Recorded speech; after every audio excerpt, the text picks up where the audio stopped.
Ma'am चार आ चुके मेरे लोग ओके लाइव जी live Assalamu alaikum. I'm Dr. Rabia and I welcome you all to the JSMU COVID-19 webinar series. I would like to thank our honorable speakers who have taken time for us and they are part of this webinar.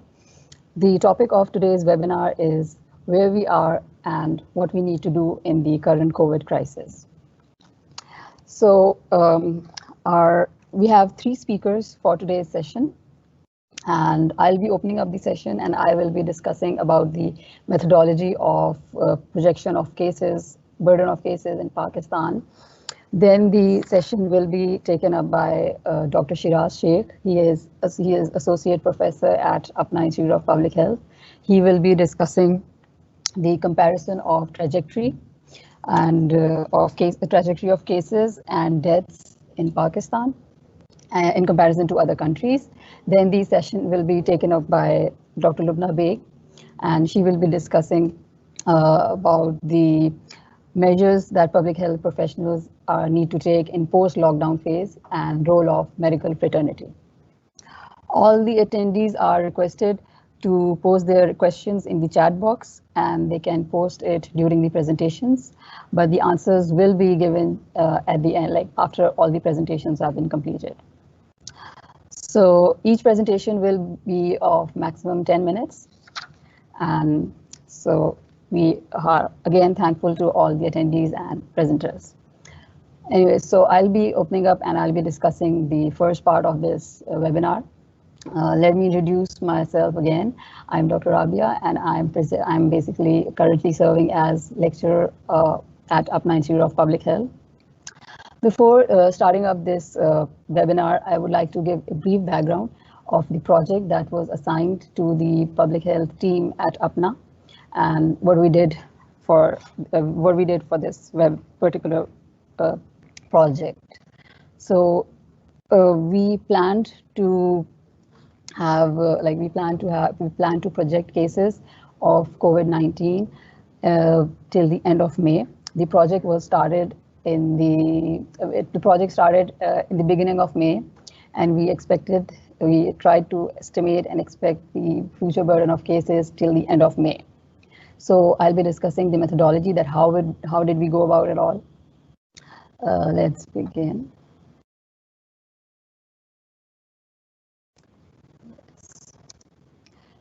Firstly, we need to know what are the projections and why we do that. Projections are basically calculations of numerical value associated with a future event. And it is basically an attempt to describe what would happen given a certain hypothesis. So why we do that?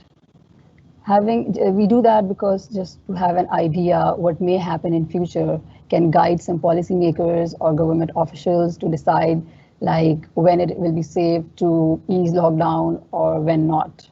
We need to make all these precautions prior to the happening of results. Country to country learning, try to relay that information to what we are seeing in our country and future going forward. And now why projections? These projections can alert policymakers to major trends that may affect economic development of the country and help them craft policies accordingly.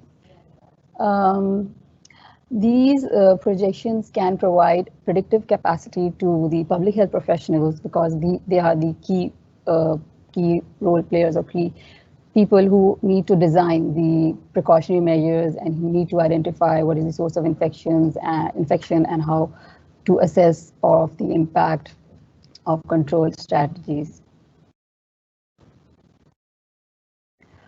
Data, how we use these projections is the issue, that how we utilize them.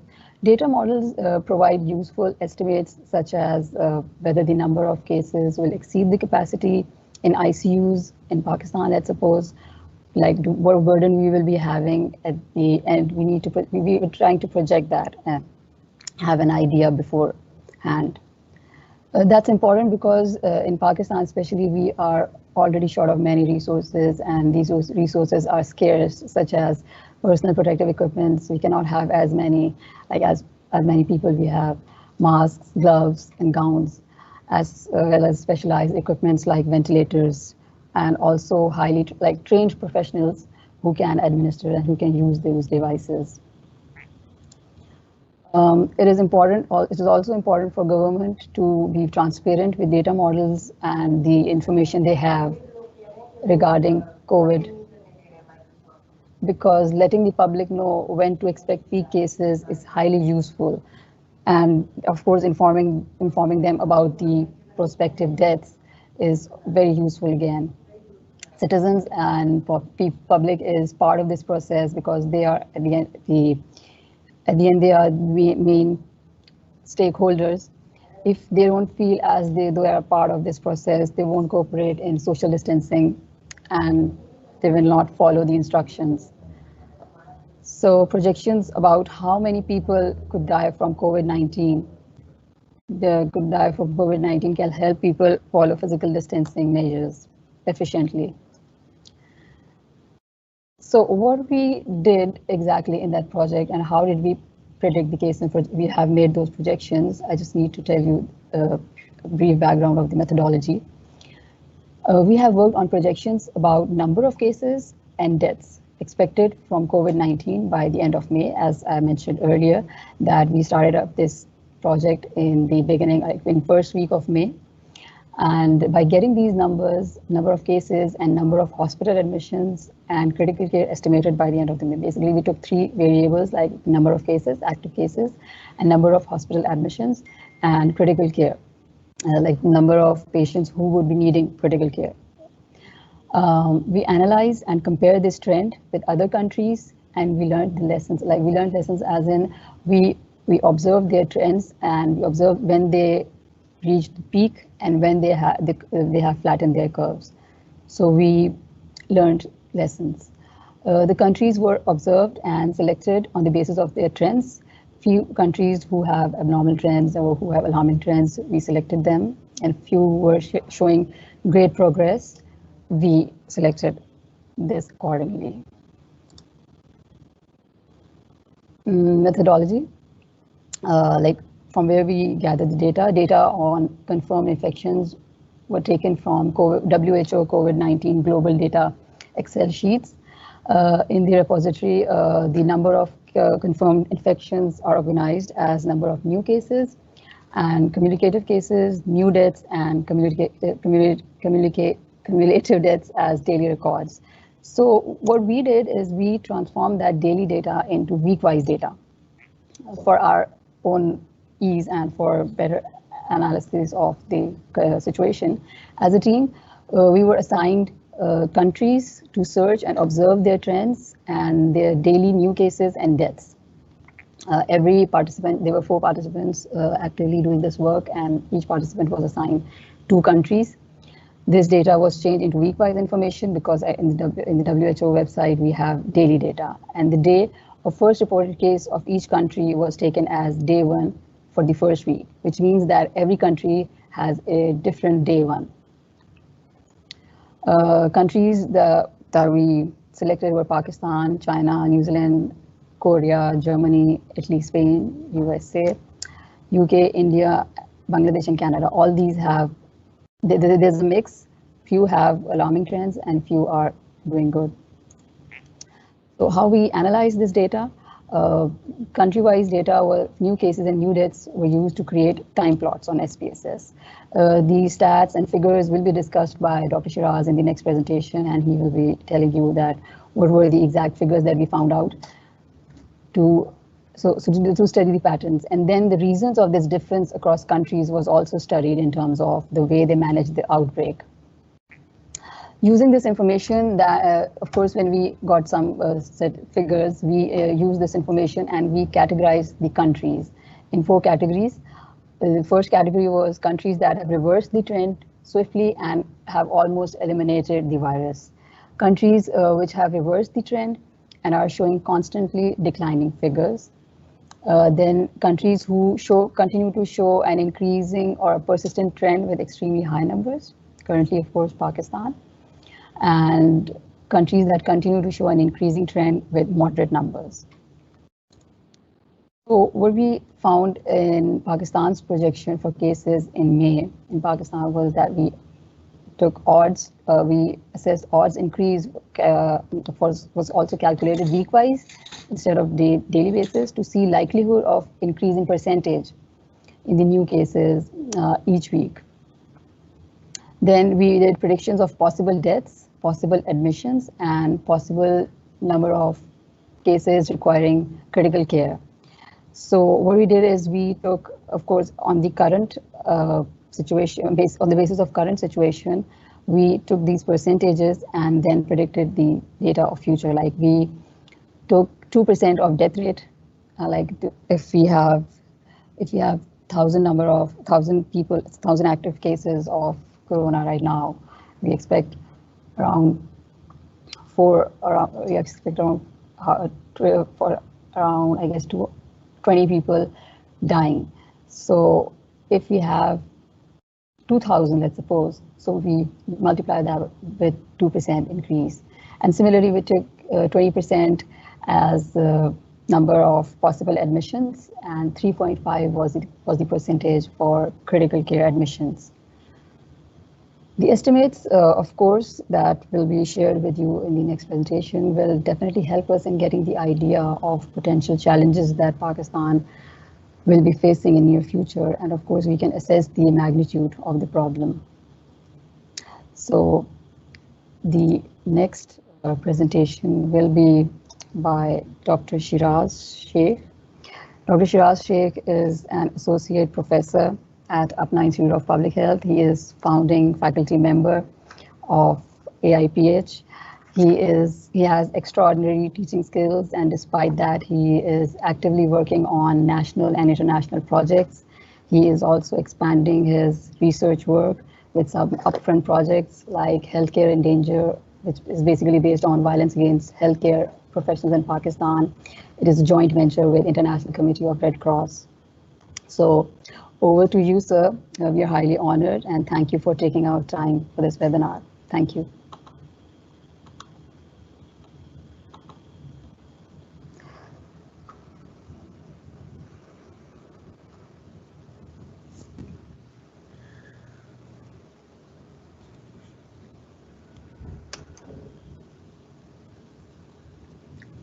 Okay, thank you, Dr. Rabia, for your introduction and discussing the methodology of how we came up projecting these cases.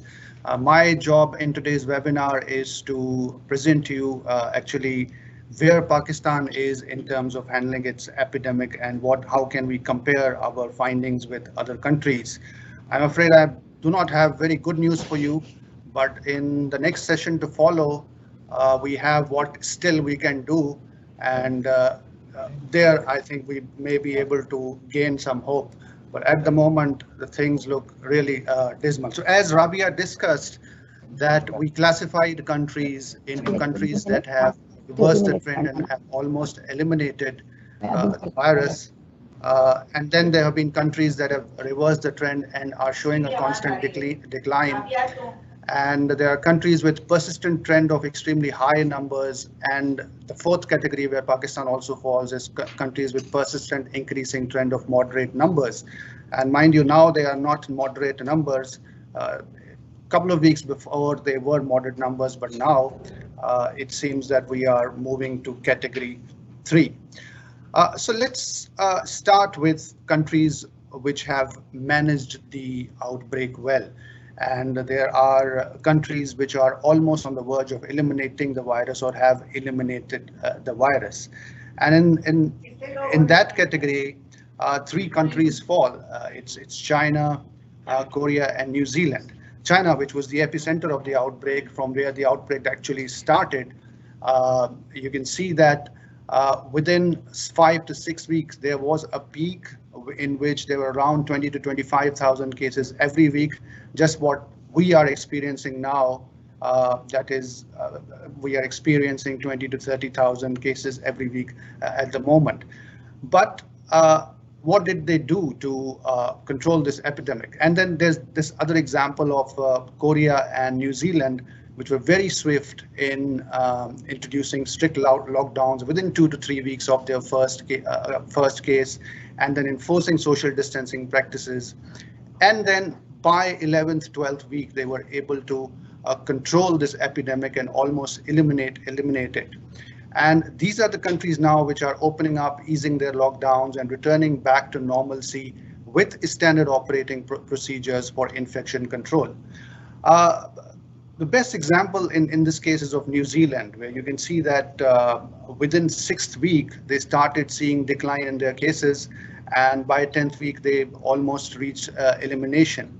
So these are the countries that acted swiftly in introducing lockdowns, sticking to them, and then building their capacity of their health system and building their capacity to implement the standard operating procedures for social distancing and infection prevention, which led to a remarkable control in their countries. Then these are the countries which were kind of late responders, but again, they just came out of their oblivion and they were able to control the epidemic at slightly longer duration as compared to the countries which I introduced earlier. So these were the countries which initially took this virus lightly, and they were late to introduce social distancing and lockdowns. Up to 6 to 8 weeks, they continued their sports events, their festivals. Most of the Europe was of the belief, and there was also this discussion of herd immunity, that they should follow the policy of herd immunity where everybody gets exposed. But when their health systems were overwhelmed, it is then that they realized, no, that this is something that cannot be taken lightly, and it is not simply a flu.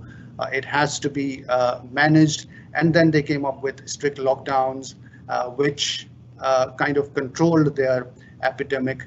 And by then, again, 10th week, they saw a decline, and now they are the countries with extremely low numbers of newly reported cases and deaths.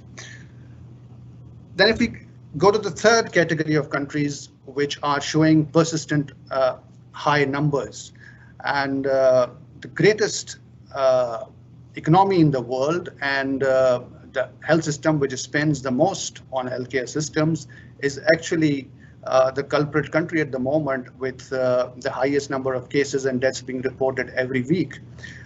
So these are the countries, again, which believed in theory of herd immunity. They were never thinking of introducing lockdowns in their country because of the nature of the capitalist thought process in their countries, in which it is believed that economy is supreme and social welfare kind of is secondary, whereas in European countries, social welfare is considered of prime importance, and then comes the economy.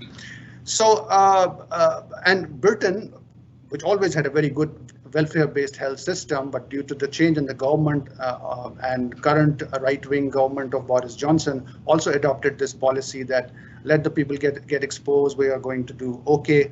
So what happened was that these countries were reporting a very high number of cases weekly in lakhs, and thousands of people were dying every week in these countries. Now they are just kind of declining, but still the numbers are very high in these countries compared to other countries.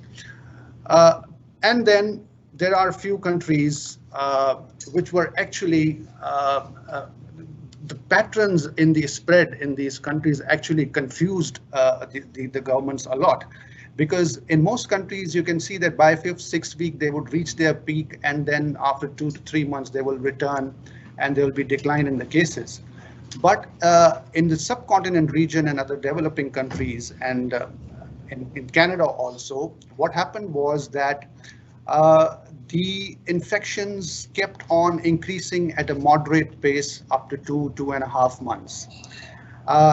And then, because these economies were very weak, they had to abandon the plans of social distancing, abandon the plans of lockdowns, which were introduced at a reasonably quick pace when the first case came up. So what these countries started believing was that this is not that serious, or the pattern of the virus is not that serious in these countries. possibly because of many theories that were discussed, that theory of natural immunity to infections, or maybe weaker strains of virus in this region, or low proportion of older population getting affected. So whatever the reason was, these countries got relaxed after 2.5 months. They thought that and obviously their economies were so weak that it was difficult to sustain the lockdown in these countries. And then what happened was that they eased down their lockdowns. And as they eased down their lockdowns, now you can see that there is a great surge in cases and deaths. And Pakistan now is among the top 20 countries reporting the number of cases and deaths in the world. India is also moving up because their government has also decided now that enough of lockdowns, they cannot afford it anymore, and they are also easing lockdowns in their countries. What better could have been done in these countries during those 2-3 months when they were implementing lockdowns was building up capacity to enforce social distancing and infection preventing controls. But that thing kind of has not happened. And these countries now seem to be at the mercy of virus because the governments think that they have to return back to normalcy, and people have to take the responsibility of controlling this infection. So how things look like now in Pakistan, in the month of May, every week there was 37% increase in number of cases and around 33% increase in number of deaths every week. So at current rate, by today, that's 9th June, end of day today, by tomorrow morning, we should have 110,000 cases, and I think we are very close to this number as we have projected. And we should have around 2245 deaths. If there is slightly lower increase in number of deaths, we will be around somewhere between 2100 and 2200. And based on the this growing trend, we have projected figures for the month of June, and which are showing that by the end of the month, if we kept on increasing at this current rate of 37% every week, we might end up with 3 lakh cases. And in the best scenario, we will end up with 2 lakh cases and around 4,000 to 5,000 deaths, which is alarming. And what is being claimed at the moment is that we are yet to see our spike and our peak. And that is going to come in July, maybe in early August. So these are going to be huge numbers where there are already reports that our health system is overburdened, and we have shortage of beds, and there's shortage of healthcare workers also to deal with this epidemic. Further, this data can be utilized also in determining the possible number of admissions.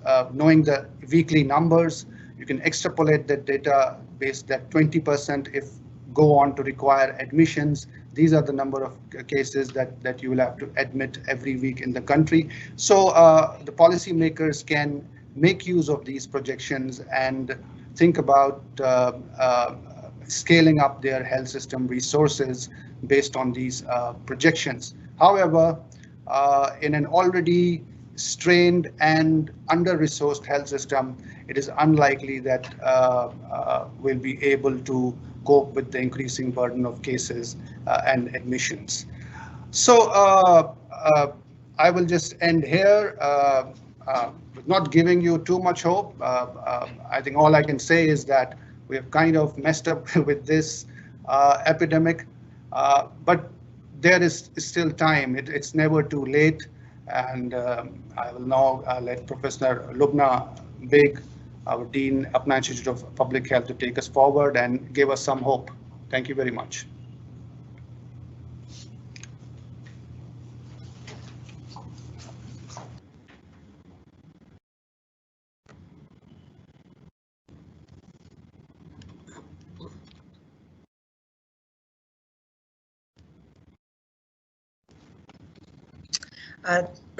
Thank you very much, Shiraz. So now most of the things that I was going to talk about, Shiraz has given this very dismal situation of the country. So we have to be concerned. So why should we be concerned? The numbers are increasing. We need more beds. Our capacity is actually way less than the need. So the need has increased. There are no beds, not enough ventilators to deal with upcoming peak. And given the level of safety protocols that are followed by the people, the lack of implementation that we all know, we are heading for an exponential rise in the number of cases requiring hospitalization, and the number of deaths. There is a surge. Dr. Shiraz talked about that. The doubling time is now less than 8 days. The testing capacity right now for Pakistan is about 2 to 5 per 1,000 population. This is important to understand because in developing countries, they at the testing capacity of 100 to 150 per 1,000 population, they could actually they were able to estimate the number of cases. So we really actually don't even know how many people are actually suffering with the disease and are at home. And then there is this stigma attached to it. People, if they have a fever and they have to be at work, given the economic situation, they take antipyretics, make sure that nobody can guess their fever.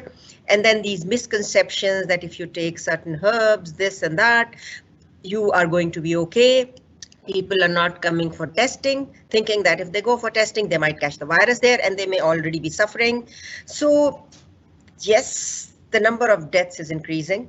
We are out of the lockdown. So we need to really define a new normal way of life. Our norms have to be redefined. That's a very, very serious concern. As a public health person, I would say the lockdown should have continued. And I just want to remind you that it was always a partial lockdown to begin with. How many people were actually following social distancing? How many people were actually trying to stay back? And then the police was doing a great job. But then, of course, they were not able to control the people. How many people can you put in the jail? And now there is a surge in the jail as well. So there has to be SOPs. They have to be followed in letter and spirit. The government is doing its best to ensure that there are these social distancing measures. You should stop casual visits, family party shoppings. They're still going on for a lot of people. Wearing masks at all times when outside the house. If you are alone inside the house or sitting in the office that I am right now, yes, I've taken the mask off. But if somebody would come in my office, I would put it on right away and would keep it on. And public transport ensuring social distancing, who are we kidding? We know what the situation of buses is in Pakistan. We know that none of these public transporter, we don't have enough law enforcement agencies to ensure that the public transport, the minibuses that are rampant in the cities of Karachi particularly, how many of them can ensure that there can be a certain number of people in the bus? There are people still sitting on the top of the buses. And then installation of hand sanitizer in all the markets and places where people have to go to. It's not happening, can't happen. What about us? What about the healthcare workers? Do we all have N95 masks? Do we all have full personal protective gears? No, we don't. They're not enough for everybody because it's important for us. We need to save our own people that are the frontline workers. We matter. We save lives, not now, always. The thing that's coming up, which affects us, because that's been our major issue. That's our major work, particularly at the Apna Institute of Public Health with ICRC. I've been the main person leader in ensuring that the healthcare workers have to be protected. We need to protect them. We need to stop violence against healthcare workers. And what has happened? At the same time, when we are higher number of healthcare workers that have tested positive, everybody knows so many of our frontline workers and all age groups have died. We need more, but we are losing them. If somebody is tested positive, they're going to be staying at home. We can't afford to lose the healthcare workers. We have to stop this violence against healthcare workers. What happens to us if there are not enough people and then the public comes in, violates them, then more need to stay at home. So there are lots of things that have to go on with that. We have to educate our public. Media has to step in, thinks about it. We need to ensure enforcement of SOPs. The law enforcement agencies need to be trained empowered to implement the SOPs. We still see all those videos, clips, and WhatsApp messages that you all must have seen. People in power kind of abuse the police. People in power even abuse the other law enforcement agencies. We've all seen that on WhatsApp. The law enforcement agencies, the police wala, the patta wala, the people that are out there, some of them don't even have enough knowledge of safety precautions. How would they implement if they're not empowered? And then in our country particularly, there is this respect of social status, religion, communities. Somebody in a big car violating the policeman, very little happens to them. There should be fines, but how many of the people that are actually in power, the power people, how many of them actually pay their fines? How many of them respect the laws? People don't even stop at red lights. How do we ensure enforcement of SOPs? So, my friends, whoever is on the webinar, this is a very, very serious situation. Another thing that's going to happen, and I really need to talk about that, is there are going to be prayers, there are going to be funerals, and they are happening. We all have to go. I had to attend a few. What is it that we need to do? So when we go for mass gatherings, I'm not talking about going in for a party. I'm not talking about going to a wedding party. We shouldn't have those parties. We should be small. If there has to be a marriage, a nikah, a small party, a small event can happen, but not big mass gatherings. I'm only talking about mass gatherings when you have to go for a prayer. When it's a close family member, they need your support at that time. Remember, there are 3 places that you need to protect: your nose, your mouth, and your eyes. When you go to those parties, make sure you're following the social distancing directions. Don't shake hands, don't hug them. Preferably stay outdoors. Let's stay outside, say hi, hello, and go. So it should be an airy place. Try not to go inside the house. Make sure that you have a 6 feet difference between each other. If you have the means, preferably wear an N95 mask, because if you go to a house where there is a death, always suspect that if a person has died or a prayer is happening, suspect or at least believe that this house is a COVID house. So this means the virus is sitting on some table, on some desk. Make sure that you're wearing an N95, preferably cover it up with a surgical mask, because that you can throw away. N95 may be used again. Cover your eyes with glasses. If you don't wear glasses like me all the time, wear some other glasses so that your eyes are protected. It would look really awkward if you're wearing the headgear. So wear your glasses. When you come back home, make sure that you wash your glasses with soap water. Same precautions, 20 seconds. Wash them or sterilize them. Cover your hair. Men can wear a cap. We women, we wear a dupatta when you go to such places. Don't touch your hair during the gathering, even after coming home. When you come home, take off your dupatta, take off those things, put them in the wash right away, take a shower. Make sure you wash your hair as well. Gloves are not recommended for journal use. They should be used when you are in the market. In that gathering, make sure you have a hand sanitizer or keep washing your hands, because gloves give you this false sense of protection in a gathering that you may just be touching your mouth and nose and face by wearing the gloves on. The organism also sits on the glove. It just does not have it does not only have the affinity for your open hands. So gloves are just as bad. They should be used by the healthcare providers, change between patients. Those are SOPs for healthcare providers, and also make sure that you wear them in the market when you are touching different things. The other issue that is of a cell phone. Try not to use the cell phone. That's another potential source of infection. If you have to use a cell phone, if it is an urgent thing, then take it out, but make sure that you sanitize your cell phone. You have a sanitizer. Just sanitize your hands and sanitize the cell phone every time you use it. So shoes, not a big issue. It's like what I have read and I have heard, and the evidence says that getting the virus from the shoes is like being hit with lightning twice in a day. So very, very rare chances. Preferably take them outside the house or spray them with a disinfectant. But if you have children at home who are young, who would be crawling, then of course, they might get it from there. So just keep them outside the house. Then other thing, rings, fingers, bangles, any of the jewelry that's kind of an open, that is exposed, is another potential source of infection. So make sure when you're going to these weatherings, ladies, please avoid these things for this while till we get over with it. And inshallah, if we all survive, we will all be able to use all our jewelry, everything that we are using as we go along. So with that, I would like to thank you all. Please remember there's SOPs, and may Allah protect us all. I think now we have to go to the question answer session.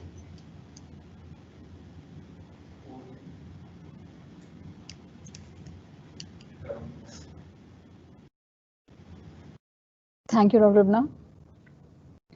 We are honored to have you. We have questions from the attendees, and I will address these questions. First question is for Dr. Lubna, and it is saying that, is it true that there is no beds in the hospitals for patients? So, Dr. Lubna, over to you.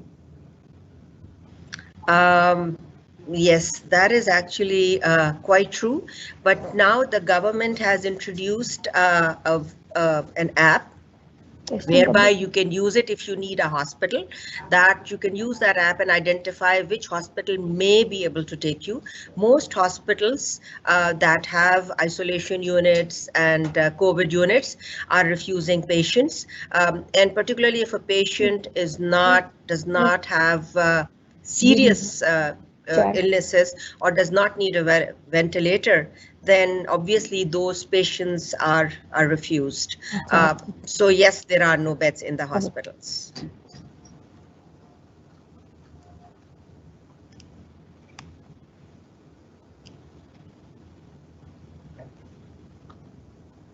Thank you, Dr. Lubna. There is another question, and that is for Dr. Shiraz. It says, you selected countries which has trends similar to Pakistan, and then those which had better trends. Wouldn't the inclusion of data from the latter category dilute the trend projects for us?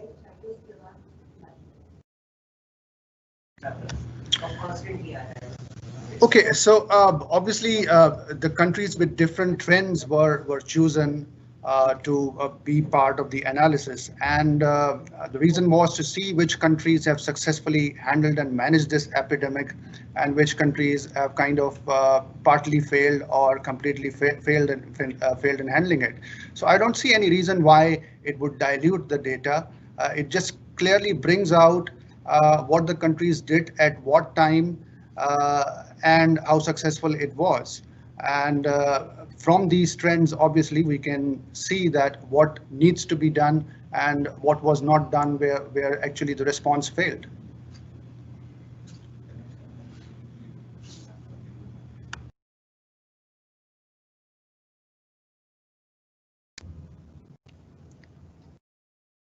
Thank you, sir.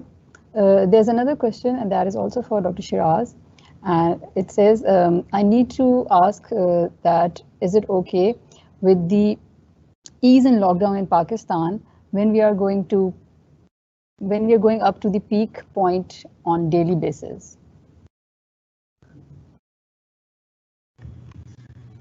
So that's a very tricky question, when we are going to reach our peak, because we are one of those rare countries where lockdown was eased when our cases were increasing, and we are still not prepared to go back to lockdown.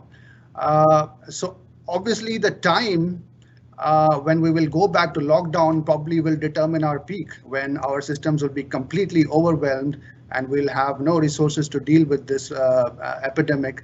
Probably that will be the time when we will see the peak. How soon it is going to happen, I now very seriously think that that is going to happen very soon, because currently we are reporting around 25 to 30,000, which may increase up to 50 to 60,000 cases every week, which is definitely going to overburden our systems, and our health system might just collapse, and we might have to go back to lockdown again because we will have no choice left. However, we need to get serious on this. I'm happy that finally now probably the government also realizes that this is not that kind of a problem which can be ignored anymore. So we will go to the worst, and probably that crisis will bring an opportunity for us to recover from it at that time. So lockdown probably will come at some stage, but we need to make sure that we implement it correctly and use that time to come up with SOPs and legislative framework with punitive actions for implementation of the standard operating procedures for infection prevention.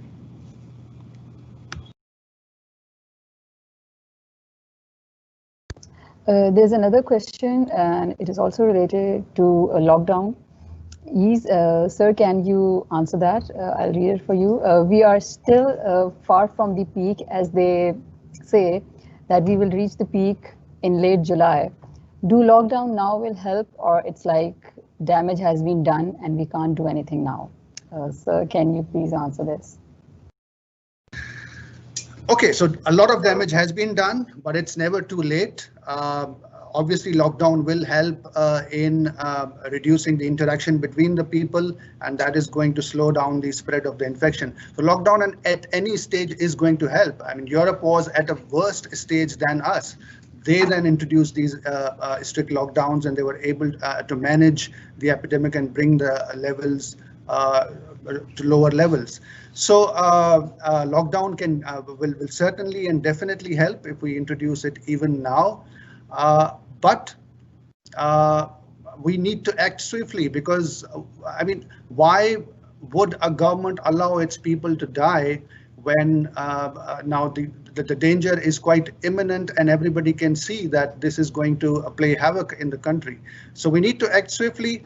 Having said that, in weaker economies, it will not be feasible or possible to sustain lockdowns for longer time. We will have to return back to work, but we need to increase our institutional capacity to introduce and implement laws related to infection prevention.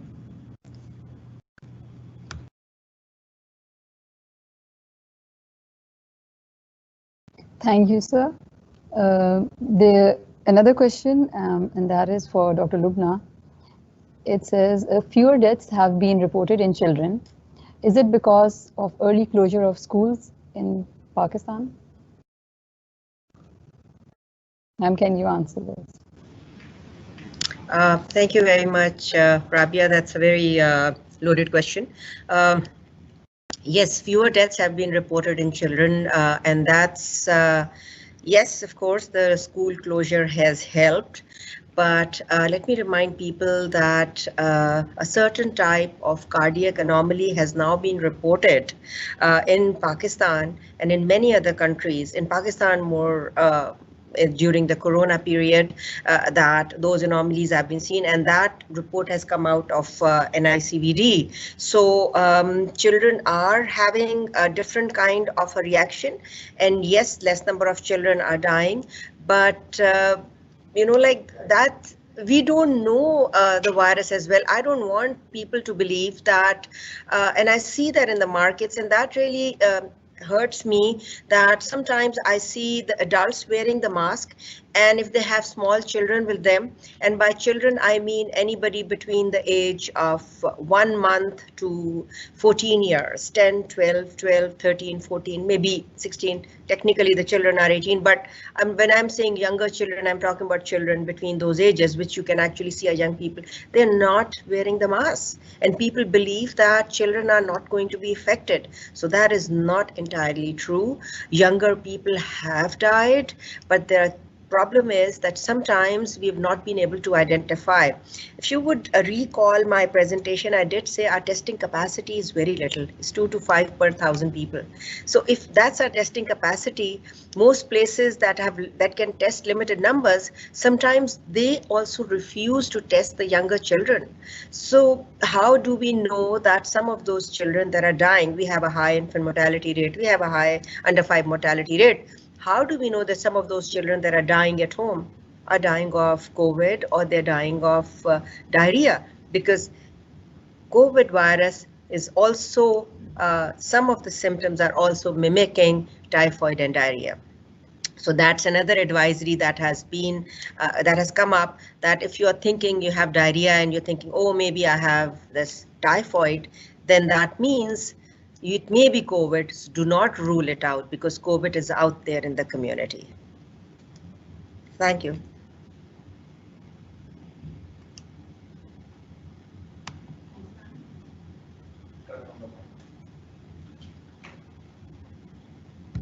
Thank you, ma'am. There's another question, and that is for Dr. Shiraz. It says, would you say the problem with the population not complying as lack of awareness, or more complicated than that? Okay, there's always a lot of blame being put on the general public that they lack awareness, and it is because of the ignorance of the people that the infection is spreading. My question from those people would be that what do you expect of a nation that has got a very low literacy rate and that remains in a state of denial every time a challenge comes up? If we go back to history and we see that we were once affected greatly by the terrorism in the country, and for quite a few years we remained in denial that this is a challenge that we have to face. And then when things got out of control and absolutely played havoc with our societies, it is then we introduced these operations and started controlling the terrorism. So we take time as a nation to wake up. We have this innate kind of habit of remaining in a state of denial and playing also conspiracy theories that this is actually not a fact and corona is a conspiracy. But once it gets out of control, I think we will wake up. It's a national trait that has to be seen. It's not only among the uneducated people or people with low awareness, but this trait also applies to the so-called educated elites in the society who also believe that it was a conspiracy. Before their own family member or somebody from the neighborhood gets affected, they then start believing that yes, that it is a reality. So we will wake up. I'm hopeful we'll wake up. This is our national trait to take time.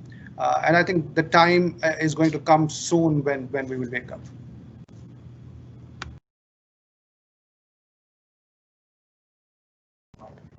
Thank you, sir. Next question, it would be great if Dr. Lubna can answer that, because she is a medical educationist.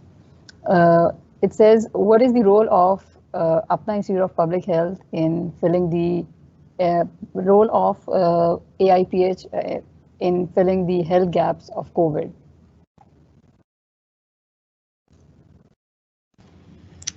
Okay, thank you very much. Wow, that's a pretty loaded question. I think our role is one that we are doing right now. As public health people, we are making noise. That's one thing we are doing. In addition, I think what we may be lacking is, or what we need to do is, it's difficult for us to get to the policymakers. We send our presentations, we send our suggestions to the policymakers, but how much do they comply with it? How much do they take notice of it? It's left to them. But as a public health institute, I would like to remind that in Sindh, we were the first university through our institute that started the COVID-19 training course, which has now been running for almost 2 months now. And this course, when we started, it was the initial course as to what is COVID, how can you manage it, what are the symptoms, how do you protect yourself, and then that was mainly for the first course that we started. It was for healthcare providers, and we started a telemedicine clinics where our physicians were sitting and educating. The next course that we started was for nurses and paramedics. So in all these courses, as public health professionals, the first thing is we need to be concerned and we need to believe that we would be able to make a difference. And I believe we can make a difference. I believe we are making a difference because people are kind of joining those courses. There are more people that are working. We need to do more. And I think with other people joining in, we would be able to improve that respect for healthcare providers, because we need them all. We can't lose them either through COVID, sitting at home in isolation, or lose them forever. And we need to stop violating the healthcare providers. Thank you, Rabia.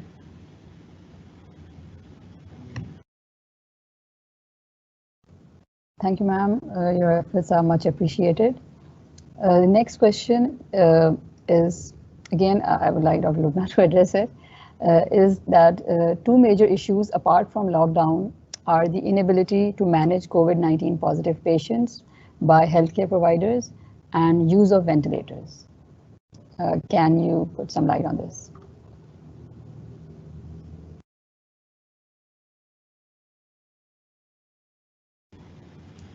Thank you very much. Wow.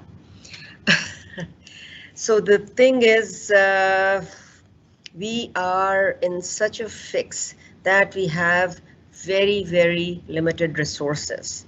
We don't have enough resources to match the need. There is this disconnect between the availability of resources and the managers, the healthcare managers, and the healthcare providers. I'm addressing the ventilator question first. And the healthcare providers that are actually, they don't know, because people think that there are ventilators, but when people are in need of ventilators, they're not available. Yes, the small number of people need ventilators, but there are more people, 20% of the people that are going to be infected would need hospital care. So we really need to work on getting those more ventilators, because the numbers are going to increase. There's no two ways about it. There's no way we can say that we are going to achieve the peak and then the peak is going to go down. The peak may not go down. We may stay at the peak, because the infection is going to spread. This virus is very high infectivity. So we really don't know how long it's going to stay. But definitely for the next 4 to 5 months, I don't see the virus going anywhere. So we need more ventilators. This is a question that should actually be addressed to our policymakers, our health managers and planners, to get more ventilators. For the healthcare providers, how do we support them? My thoughts on that is, and I've started working on, is that people who can provide healthcare, this is the time where we need to think like how people used to think when there were no doctors, and those books were created where they said the Barefoot Doctor book, the books that said, the WHO still has those books where there are no doctors. So we need to believe that if there are no hospital beds, how are you going to manage those patients at home? So right now, I'm working with our family medicine team and infectious disease experts to develop those guidelines, which would also include treatment protocols that can be done at home. If possible, we may train people to manage at least oxygen saturation. But let me also remind you, only oxygen saturation, reduction in oxygen saturation is not the only indication to put a person on ventilator. If you are distressed, if you have you're breathless and your oxygen saturation is still at a good 99%, you may still need a ventilator. So that's a judgment call. So till a person get to that point, we need to identify those danger signs where a person can be taken at home. But before that, right now we're working on those guidelines whereby the workload of the healthcare providers in the hospital may decrease, whereby nurse practitioners and the doctors who are sitting at home can probably manage patients if we can develop those guidelines for drugs that can be given at home. So kind of start working, and this is the time to think out of the box. I'm not talking about creating quacks, please don't get me wrong, but this is an emergency situation. So we need to develop those guidelines just when there was the time as these books were created, where there was Barefoot Doctor kind of books. So we really need to work on that. So that's something that I am in the phase of developing. I'm working on that to develop those protocols and guidelines for management at home. And that would not only include social distancing, steam, isolation, etc., but add drugs to it so that patients can be kept at home and treated at home if there is a person, a healthcare provider that can manage the patient at home, or in the neighborhood who can manage the patient at home, so that the workload and the pressure on the hospitals may be decreased. Thank you, Rabia. I think I've made my point.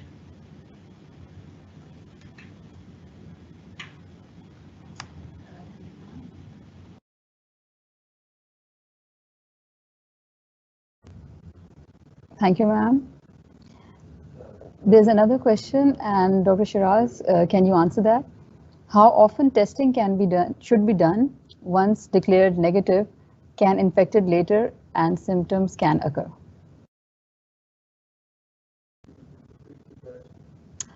It's published. How often testing can be done once declared negative, person can get infected later, and symptoms can occur or not? Okay, as far as I am able to understand the question is that whether the testing should be done once one report comes negative. I think a pathologist will be or a physician will be better able to comment on that. And there's been this mixed reports on people developing immunity or not. There have been cases which have kind of again got themselves reinfected after being infected once. So one infection doesn't give you lifelong immunity. As far as testing is concerned, once you are negative, at what point you need to test yourself again, I think I'm not better equipped to comment on that. Somebody in the field of maybe a physician or a pathologist will be better able to comment on that.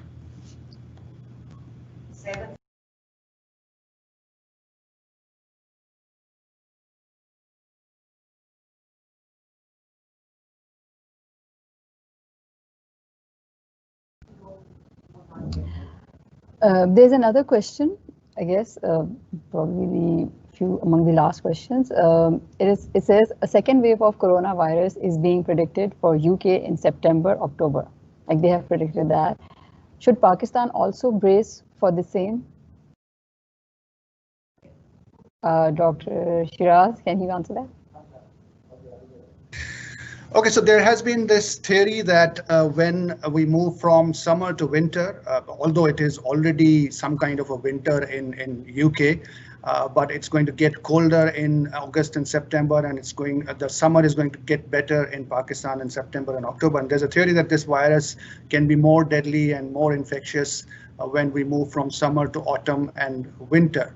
Having said that, if you have got strong systems placed in your country where infection prevention practices are being implemented at a large scale, whatever the season I think it should not affect. I think New Zealand is a very good example for every country. Countries like Taiwan, they're a very good example where they've made sure that even when lockdown is eased and they are carrying out their normal business, they make sure that they are implementing the infection control practices of social distancing as well as disinfection very effectively. So if you can do that, I don't see that you can't face this challenge. But again, this is just a theory. We have to see it's a new virus. Every month it brings new information, and we'll have to wait and see whether it really changes and increases the level of infectivity when we move from summer to autumn.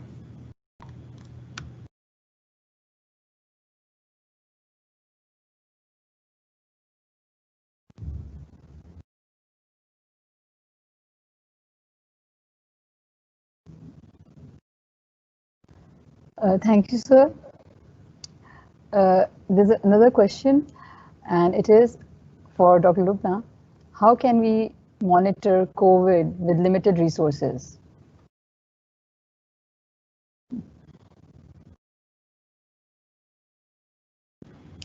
Thank you, Rabia. I think I'd already answered that question, that with limited resources, we need to develop those guidelines that we are working on for management at home.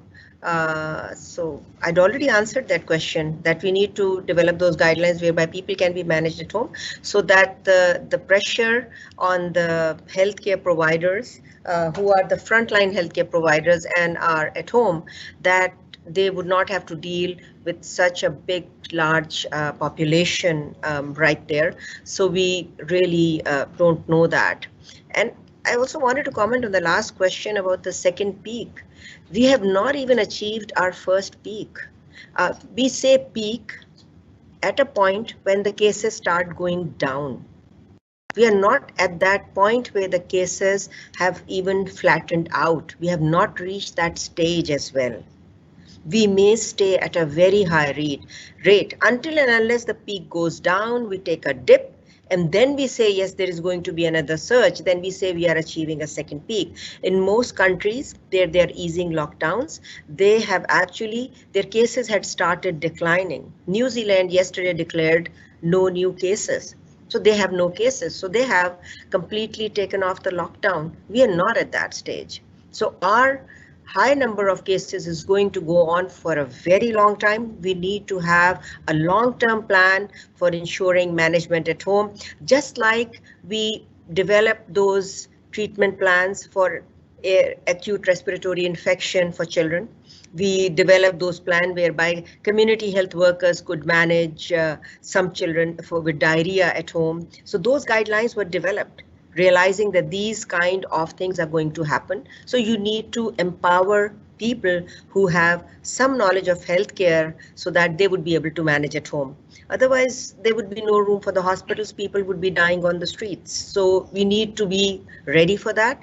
And to come to that, before coming to that stage, we need to ensure as public health professionals that we train and teach everybody all over the place. Thank you.